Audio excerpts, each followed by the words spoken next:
Hi, it's Cassie here. I'm back for the second video. In this one, I'm talking about the Kate Greenaway books. So they are the illustrated books, and I'm going to talk you through the shortlist for 2020.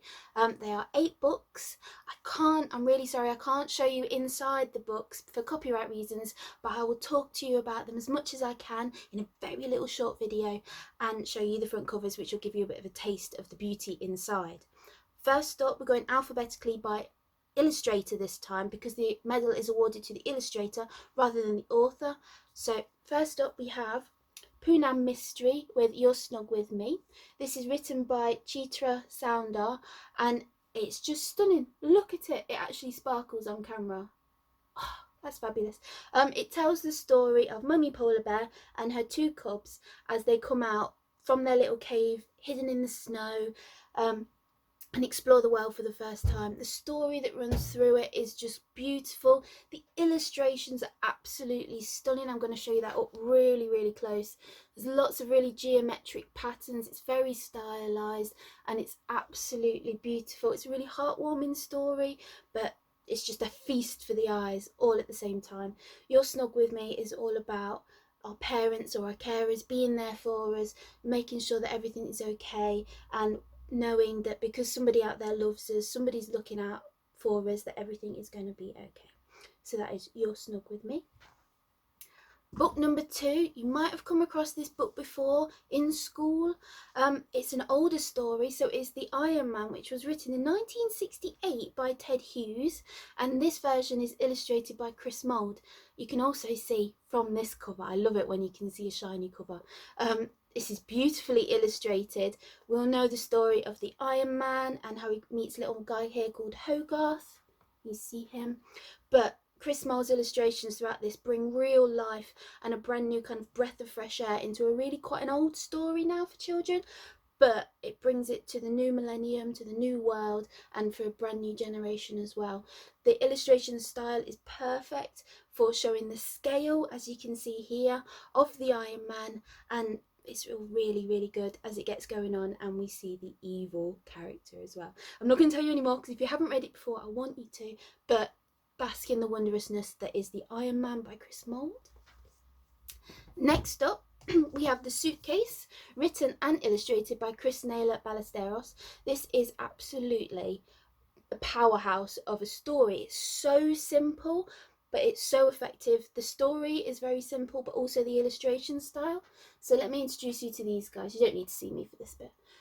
So this is our visitor. We don't know what kind of creature he is, but he is a different colour. He's a very kind of exotic colour compared to these guys, who are the people that live there. So we can use this as a metaphor for so many different situations. Is he a refugee? Is he just somebody new to the town? Is he a new kid in school? But it's all about how the people that already exist in this place greet a stranger and their attitudes towards him, and how he then feels because of how they have treated him. It's very simply done, really powerful storytelling in such a really short picture book, but it's a great example of beautiful illustration and a really good moral message in a picture book. So that is The Suitcase. Next up we have The Undefeated.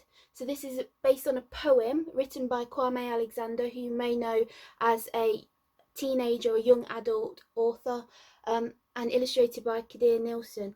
It is absolutely stunning. It is so powerful. It's Black Lives Matter at its best.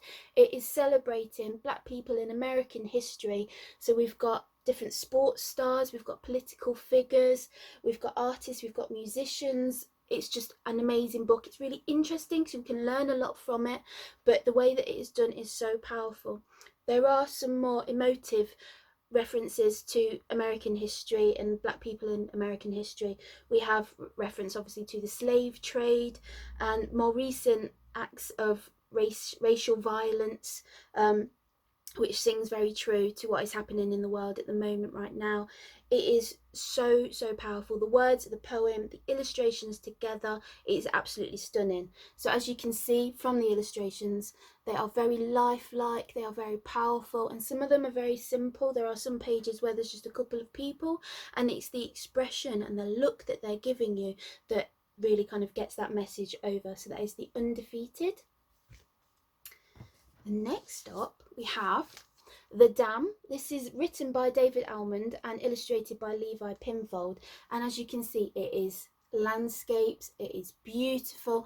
It tells the story of this father and his daughter as they go to visit this village that is in a valley, and that valley is soon to be flooded to make way for a dam. It's based on a real story, so it's the Kielder water, and it's all about them going in and making memories and sharing music. As you can see from the front cover, she's playing an instrument, and it's celebrating the memories and making sure we remember them. It's all those really lovely themes: music, memory, remembrance, celebration, because even though they're going to lose this village, they still want to remember it and keep that spirit alive. So that is the Dam.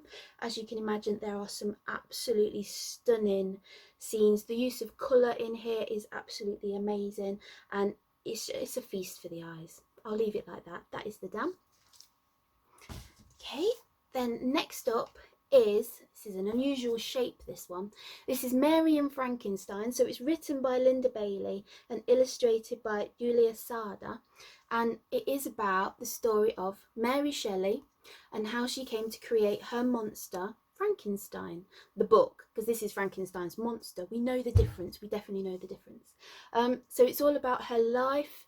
It starts from when she's very young and how she grew up and the kind of relationship with her mother and how that impacted her life. But then it goes on to her marriage to Percy B. Shelley and how that affected her, and then the infamous night where she sat down with Shelley, with Lord Byron, and they wrote a ghost story because the weather was all stormy and crazy outside, and then that's where the story of Frankenstein was born. As you can probably tell from the cover, it's got a very gothic, kind of almost Art Deco-y feel to it. They are stunning illustrations, really beautiful, very, very atmospheric, especially with some of the nature scenes that we see. But again, it's one of those where you look at the really close little details. It's the eyes looking at different people and all the secrets that unfold. It's absolutely stunning. So that is Mary and Frankenstein. And then next we have, this is the longest book, as it were. So this is the Tales from the Inner City, illustrated and written by Sean Tan. They are 25 different short stories that are all about the urban relationship between man and the animals. They are absolutely stunning. So the stories stand alone themselves, but put together with the illustrations, they're so powerful, and it is just beautifully done, and it really makes you think, wow, animals are great, humans are great, together we are invincible. So as you can see, this is one of them on the front cover, but there are 25 different ones from lots of different animals. So we have dogs, we have rhinos, I'm trying to remember them all, we have a shark one that's really scary, there's horses, there's cats, there's alligators, there's all kinds of different animals in urban settings with humans, and the stories are just brilliant. Stories alone are fantastic, but obviously the relationship between that and the illustrations is what we are talking about for the Carnegie Medal. For the great Kate Greenaway Medal, my goodness. So that is Tales from the Inner City. Then the last one on this year's shortlist for the Kate Greenaway Medal is The Child of St Kilda by Beth Waters. This is written and illustrated by Beth Waters, and it is all about the collection of little islands off the west coast of Scotland known as St Kilda, and how we learn the story from one of the last children to live on the island, how that community had to be disbanded because they couldn't live there anymore, and how the Isles of St Kilda are still there, but they are now unfortunately uninhabited.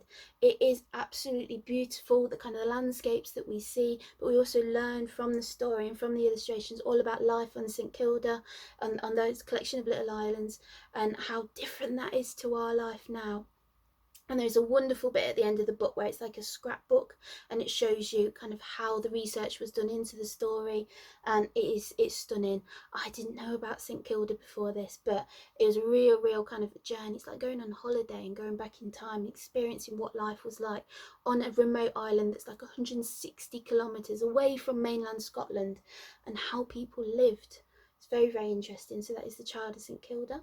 Those are the 8 books on the Kate Greenaway shortlist. I hope you've picked your favourites. I hope you've got a chance to have a look at them before the winners are announced. So that is on June the 17th.